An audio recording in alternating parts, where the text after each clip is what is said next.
अब सरसों की फसल की बिजाई मोस्टली हो चुकी है।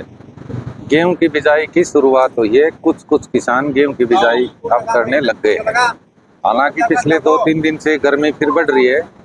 तो जहां तक डीएपी की बात है, तो डीएपी की आपने देखा कभी कोई ज्यादा समस्या नहीं थी। और अब भी मैं यही बात कर रहा हूँ कि यूरिया के लिए भी आज के दिन भी हमारे जिले में करीब 1 लाख बैग उपलब्ध हैं और रोजाना खाद किसान अपनी जरूरत के हिसाब से ले जा रहे हैं। तो खाद की किसी प्रकार की कोई समस्या नहीं आएगी। किसानों को घबराने की जरूरत नहीं है। हाँ, किसानों को एक बात मैं अवश्य कहना चाहूँगा कि किसान अपनी फसल का मेरी फसल मेरा ब्यौरा पे रजिस्ट्रेशन कराए और उसी से खाद ले।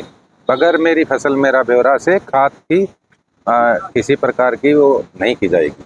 अच्छा, क्या क्या दस्तावेज क्या आवश्यकता होती है इसको खाद देने के लिए? कोई दस्तावेज नहीं है। किसान अपना मेरी फसल मेरा ब्यौरा का रजिस्ट्रेशन अपने फ़ोन में रखे और वो दिखा दे। उसमें अगर जिले से बाहर की कोई ज़मीन उसने करा रखी है, कई किसान क्या करते हैं कि रहने वाले कहीं के ज़मीन कहीं खरीद रखी है, तो मैं अपने ज़िले के किसानों को ही खाद उपलब्ध करा पाऊँगा।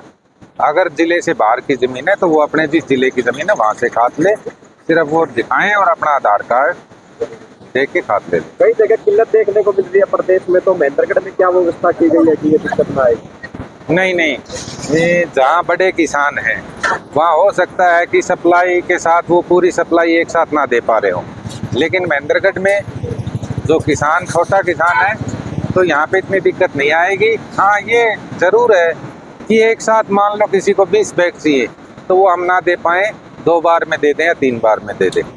तो कितना खाद आया सर 2-3 दिन में? आज के दिन हमारे पास सुबह जो ओपनिंग स्टॉक था वो 1 लाख बैग से ऊपर था और कल भी हमारे पास खाद आया है। तो ऐसी कोई दिक्कत नहीं है, समय समय पर खाद की उपलब्धता करा दी जाएगी।